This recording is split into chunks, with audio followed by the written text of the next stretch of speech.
Olá, sou Cirlândia Teixeira, psicóloga, psicopedagoga, pesquisadora na área da educação e da infância pela Universidade de São Paulo. E vamos apresentar para vocês o programa TV Infância. O programa que dá voz à infância, à criança, por meio das discussões dos seus direitos na área da educação, saúde e cultura. E hoje temos aqui a doutora Cristiane Barrio Novo.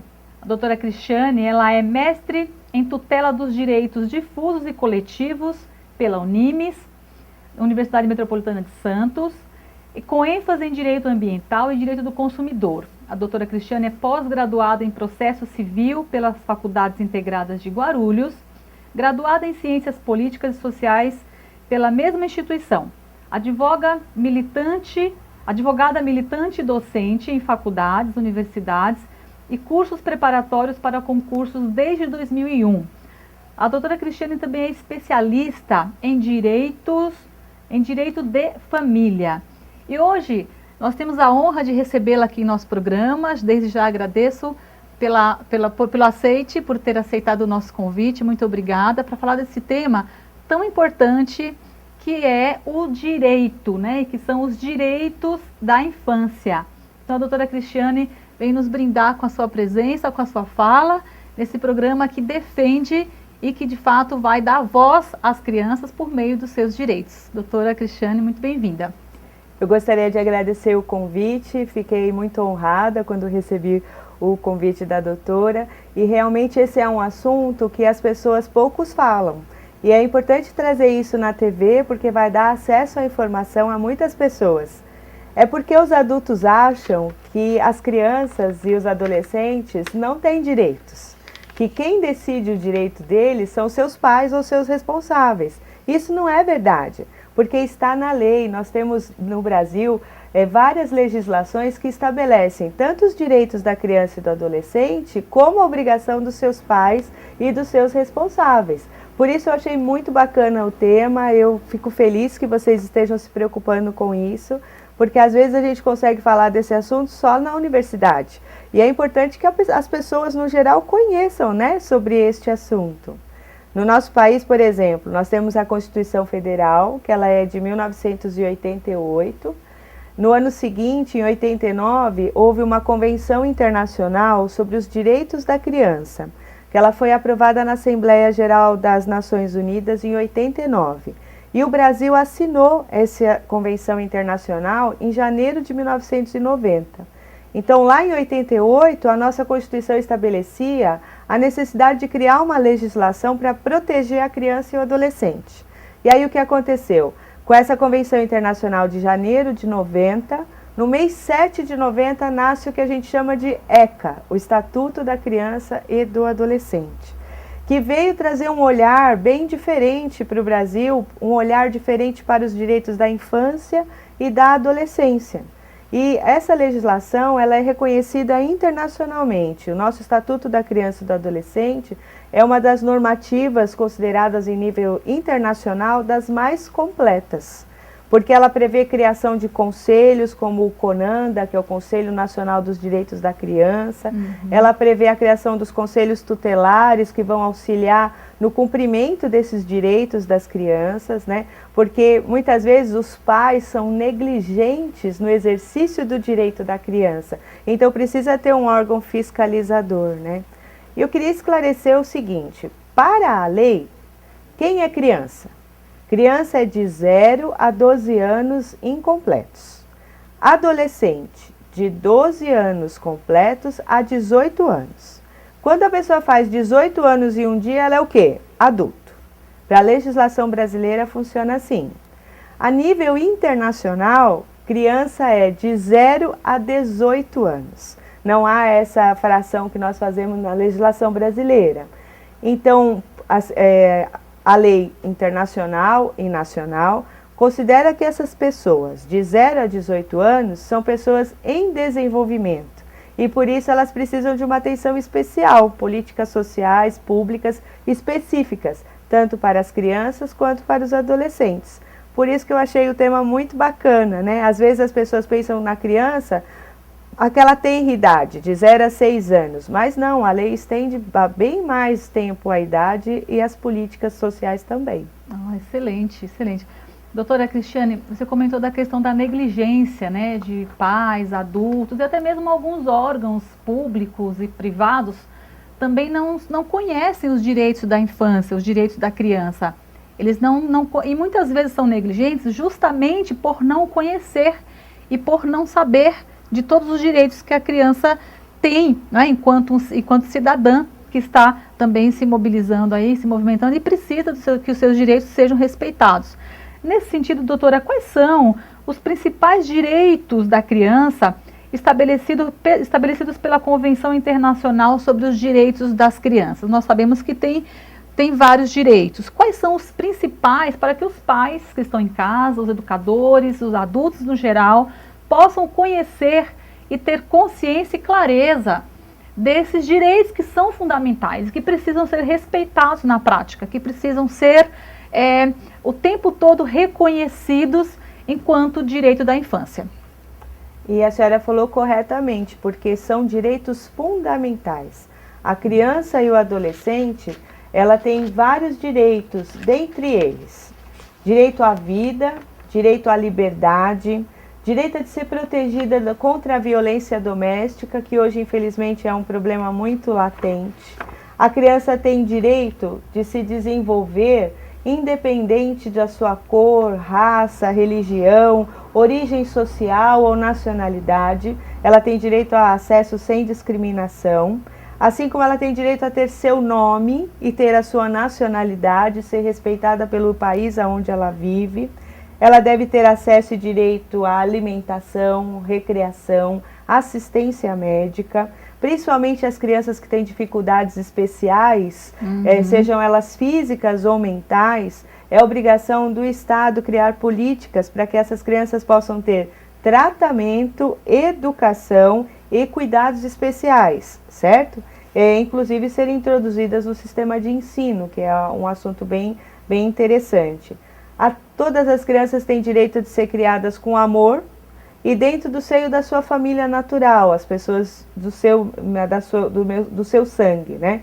Assim como elas têm direito à educação, que é uma ferramenta importantíssima para o seu desenvolvimento, e também as crianças têm direito a viver num ambiente sem que sejam violentadas, de maneira verbal ou física, que a sua dignidade seja respeitada pelos seus pais ou pelos seus responsáveis, no caso de não terem os pais consigo.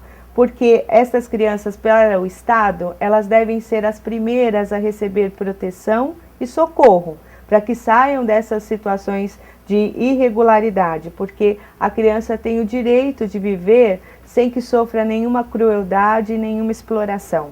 Por isso a preocupação, porque como os adultos pensam que eles que decidem, muitas vezes vários desses direitos que eu li, que foram assumidos internacionalmente, foram 193 países que assinaram a convenção, dentre eles o Brasil, que é no sentido de que todos esses países, numa cooperação internacional, trariam para dentro da sua legislação estes direitos e o respeito desses direitos. Nossa, excelente. São muitos direitos que as crianças têm e que de fato precisam ser respeitados e que precisam ser, dentro da realidade, precisam ser atingidos em todos os âmbitos, todas as áreas, né? Educação, saúde, família, o tempo todo essas crianças precisam ter os seus direitos respeitados, porque o direito, ele é uma forma de dar voz à criança. Então, o direito é a voz da criança e essa voz precisa ser ouvida, mas essa voz tem que ser discutida e refletida pelos adultos para que essas crianças possam exercer esses direitos. Doutora, nós sabemos que nossa Constituição Federal, ela tem uma série, vários aí artigos, né, dentro do seu texto, falando sobre os direitos da criança. Em nossa Constituição Federal vigente, quais são os direitos da criança e dos adolescentes e a quem cabe assegurar tais direitos? Porque quem é que assegura todos os direitos que as crianças têm? Na nossa Constituição, o artigo 227 estabelece que é um dever da família, do Estado, e da sociedade. Acho bem bacana esse trinômio, né? Sim. Família, Estado e sociedade, dar prioridade absoluta à prevalência dos direitos da criança. Então não ficou só a cargo do poder público, cabe à família onde aquela criança se desenvolve e à comunidade, à sociedade onde ela está, fazer valer esses direitos. Que como foi conversado anteriormente sobre a Convenção Internacional, Sim. o que constava da Convenção, nosso país trouxe dentro da nossa Constituição Federal, que são os direitos à saúde, alimentação, educação, liberdade, profissionalismo, porque também a gente tem que pensar no adolescente que já trabalha, que hoje é uma realidade muito crescente, né? Assim como essa convivência familiar e dentro da sociedade. Em especial, a Constituição, além de dar os direitos, ela prevê punições no caso de negligência dos pais ou do responsável, no caso de discriminação, exploração, castigos cruéis e moderados, que é justamente para dar limite no que a gente chama de poder familiar, que é o poder que o pai e a mãe têm para decidir o destino da criança. Não estamos tirando a autonomia dos pais ou responsáveis, só estamos dando limites. Esse é o mínimo que a nossa lei determina que a criança precisa ter acesso para ela ser feliz, para ela se desenvolver de uma maneira adequada, se tornar um adulto responsável. Certo? Excelente, muito bom mesmo, doutora.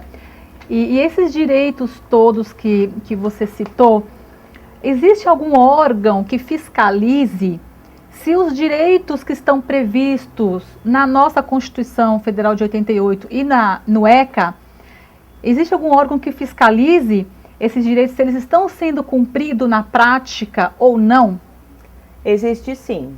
O artigo 136 do ECA, que é o Estatuto da Criança e do Adolescente, prevê a criação dos conselhos tutelares. Eu acredito que muitos pais e responsáveis pelas crianças já ouviram falar esse termo. O conselho tutelar é um órgão responsável pela fiscalização do cumprimento desses direitos da criança e dos deveres dos pais ou dos seus responsáveis. Cada cidade tem que ter pelo menos um conselho tutelar, que é administrado e financiado pela prefeitura local, certo? Pelo governo municipal. Esse conselho tutelar funciona pela administração de 5 conselheiros, que são pessoas eleitas na comunidade, certo? Pelo mandato de 3 anos. A cada 3 anos tem novas eleições. E o papel do Conselho Tutelar é muito importante mesmo. E quais são, assim, as principais funções do Conselho Tutelar? É importante falar esse assunto, porque as funções do Conselho Tutelar são várias e tem muitas pessoas que não têm conhecimento de como ir ao Conselho Tutelar ou se quando é necessário ir ao Conselho Tutelar ou pedir ajuda no Conselho Tutelar. Então, é importante a gente destacar o seguinte, o Conselho Tutelar, ele tem a obrigação de verificar se os pais matricularam os seus filhos no ensino regular. E não basta só o pai frequentar, o pai ou a mãe, né? Matricular a criança, ele tem que acompanhar a frequência, ele tem que evitar que as faltas aconteçam e só aconteçam faltas se forem justificadas. E é obrigação dos pais acompanhar o desenvolvimento da criança na escola, acompanhar o seu desenvolvimento escolar. E essa é uma das tarefas do Conselho Tutelar, estar fiscalizando se os pais matricularam, estão acompanhando, estão evitando as faltas, porque isso é muito importante. Muito bom. Também é importante que o Conselho Tutelar ele vai auxiliar nos casos de matrícula e nos casos da frequência, porque às vezes a criança deixa de ir ou porque os pais não puderam mandá-la ou não quiseram mandá-la, ou ela faz que vai para a escola e não vai. Porque a obrigação dos pais é saber se ela entrou na escola, se ela está na escola, se ela está participando das atividades da escola. O pai e a mãe têm que ir de longe fiscalizar. Do portão para dentro, a escola é a responsável por ele, mas muitas vezes eles fazem que entram e não entram. E aí nós também temos o auxílio do Conselho Tutelar nesse sentido. Assim como, se chegar ao Conselho Tutelar uma comunicação de suspeita ou confirmação de maus tratos ou de alguma o maus tratos ou de alguma violência que a criança esteja sofrendo, o Conselho Tutelar tem poder para pedir medidas de proteção a essa criança. E também de requisitar, é dado um poder ao Conselho Tutelar de requisitar dos serviços de saúde e de educação que as violações que estejam sendo praticadas sejam corrigidas. E isso é muito legal, porque os conselheiros, com esse poder de requisição, é dado a eles o empoderamento necessário para dizer, olha, não está se cumprindo esse dever ou esse direito, então vamos resolver essa falha. Os conselheiros têm muito esse papel. E como eles são pessoas da própria comunidade, acabam compreendendo a dinâmica daquela família, entendendo o que está acontecendo com aquela criança ou com aquele adolescente, primeiramente no intuito de ajudar. E se não for resolvido amigavelmente, impor, como determina a lei. Nossa, excelente. É muito importante a doutora Cristiane ter ressaltado essa questão da função do Conselho Tutelar, inclusive porque tem muitas crianças que faltam à escola e também é obrigação da escola verificar o que está acontecendo com essas crianças. Então, passou de 2 dias, 3 dias, eu acho que já é um bom tempo para pensar o que está acontecendo com a criança. De repente, ligar para os pais, verificar o que está acontecendo e se insistir no mesmo motivo e a criança continuar faltando, cabe aí uma verificação, porque inclusive as faltas, até para que elas possam ser abonadas, precisa de toda uma questão aí de, por exemplo, se está fazendo acompanhamento médico, terapêutico, o que está acontecendo comprovadamente que justifique as faltas da criança na escola. Então, isso é muito importante e a gente sabe que muitas vezes a criança não vai à escola e de repente está acontecendo situações ali e que a escola, por não também se preocupar, pode até permitir que os direitos da criança sejam totalmente negligenciados. Muitas vezes os próprios pais não têm essa noção, essa clareza da importância da frequência da criança à escola, como um direito dela à educação. Então isso é muito importante. Agora aqui em Guarulhos nós temos também o Conselho Tutelar, certo?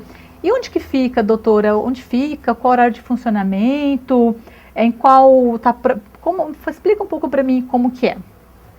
Aqui não temos só um. Ai, que Guarulhos maravilha. tem 6 conselhos tutelares. Excelente. Eles estão nas seguintes regiões. Temos no centro, temos em Cumbica, no São João, Taboão e Bom Sucesso. Então nós temos no centro, Cumbica, São João, Pimentas, que eu não havia comentado, Taboão e Bom Sucesso. São 6 conselhos tutelares. Eles funcionam das 8 da manhã às 17 horas. E há um plantão após as 17, caso haja alguma intercorrência.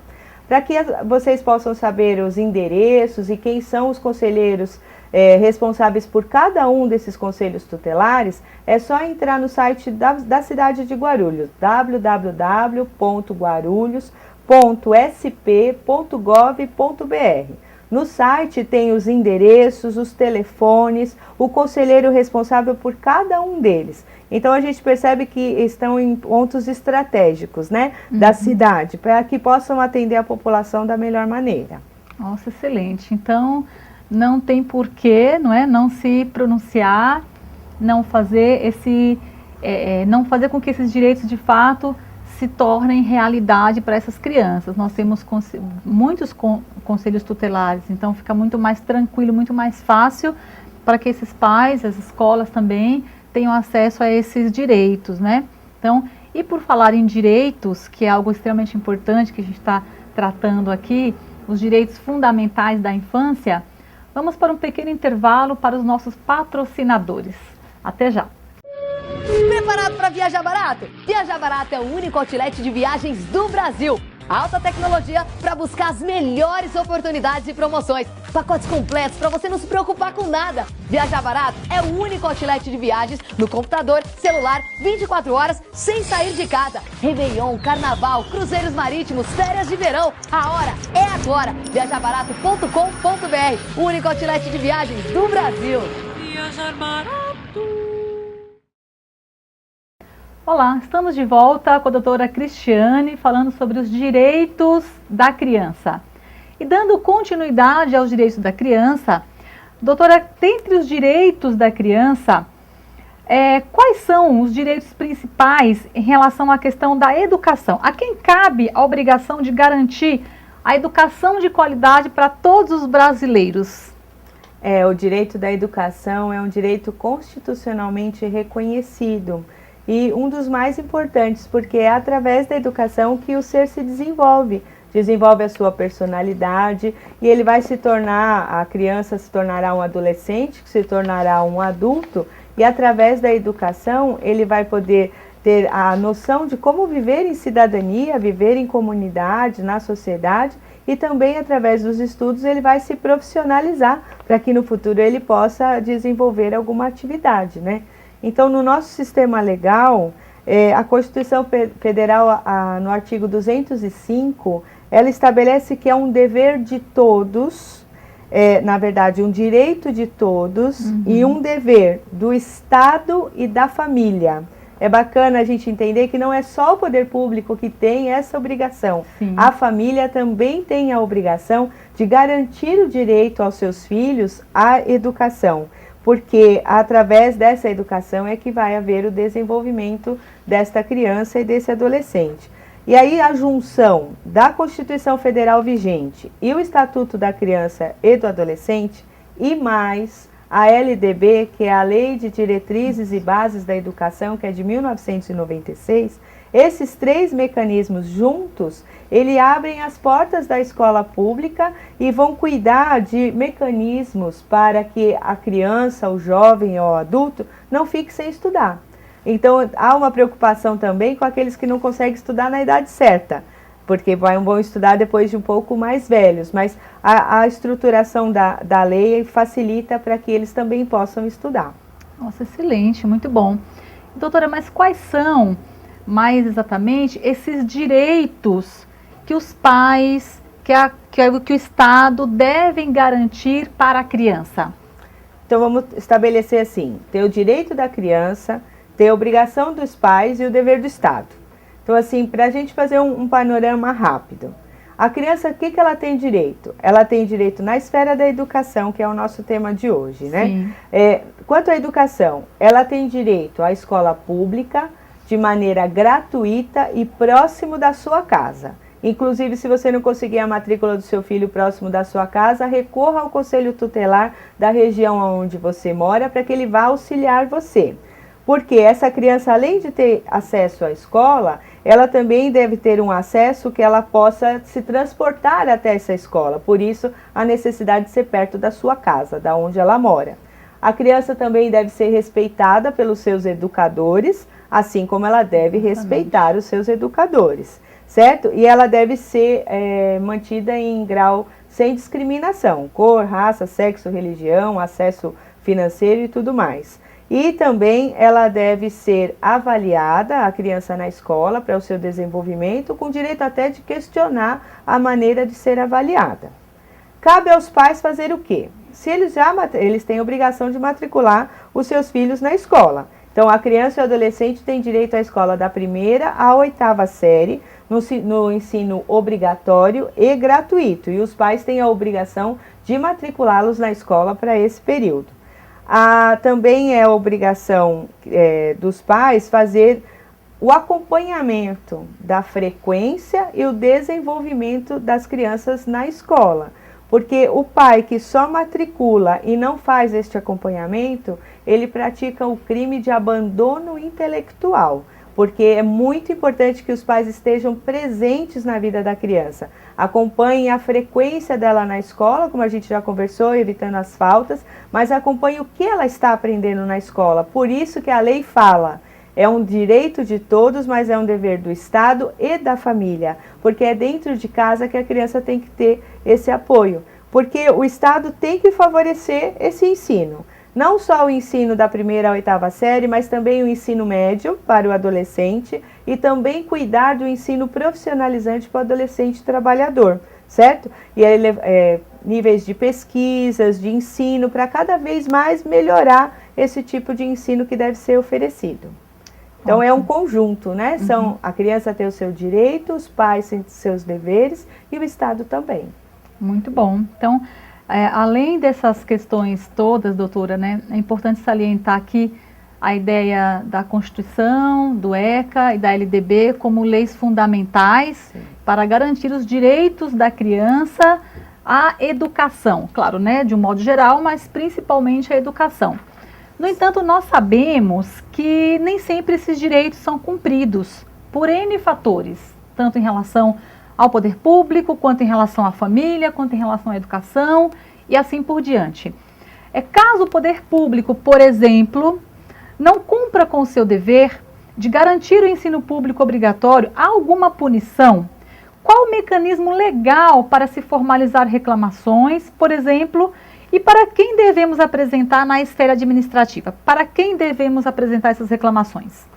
Bom, aí vamos de novo à nossa Carta Magna, né? A nossa Constituição Federal estabelece no artigo 209, no seu parágrafo 2º, que o poder público pode ser responsabilizado na pessoa do chefe do seu poder executivo, nós estamos falando aqui do governador ou do prefeito, pela negligência na oferta do ensino público, e isso é muito importante. E como é que é feita essa reclamação? Essa reclamação deve começar sendo feita por escrito, encaminhada ao diretor da escola, aonde a negligência esteja acontecendo, porque o diretor da escola ele é o responsável de maneira administrativa e também pelo funcionamento da escola. Então ele deve receber essa reclamação por escrito e seria bacana que essa reclamação chegasse ao diretor e uma cópia fosse encaminhada para a coordenadoria ou diretoria regional de educação. Uhum. Na verdade, um papel importantíssimo é desenvolvido pela Secretaria de Educação, porque é um órgão do Poder Executivo, certo? Na esfera do governo e das prefeituras, e a Secretaria de Educação, ela é a responsável por cumprir o plano de ensino, seja ele municipal ou estadual. Então, para cumprir esse plano de ensino, ela vai junto, né, com os 3 mecanismos, Constituição Federal, o ECA e a LDB, fazer valer o direito das crianças e penalizar quem estiver desrespeitando ou descumprindo esses direitos. Então, tudo começaria lá pelo diretor da escola na esfera administrativa. Ótimo, excelente. Mas na esfera jurídica, como que funciona tudo isso?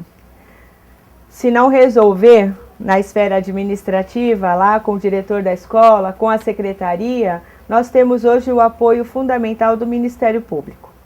Essa denúncia, essa queixa chegará até o Ministério Público, que tem o poder de instaurar um procedimento administrativo chamado inquérito civil, onde ele vai ouvir as pessoas, ele vai colher provas para se investigar aonde está ocorrendo a negligência e fazer valer aquilo que esteja dentro do plano de ensino, seja ele municipal ou estadual.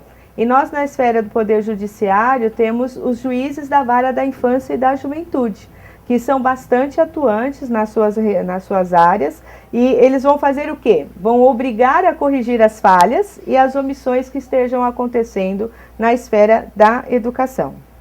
Doutora, para finalizarmos agora, quais são as principais penalidades no caso do descumprimento desses direitos aos direitos da criança?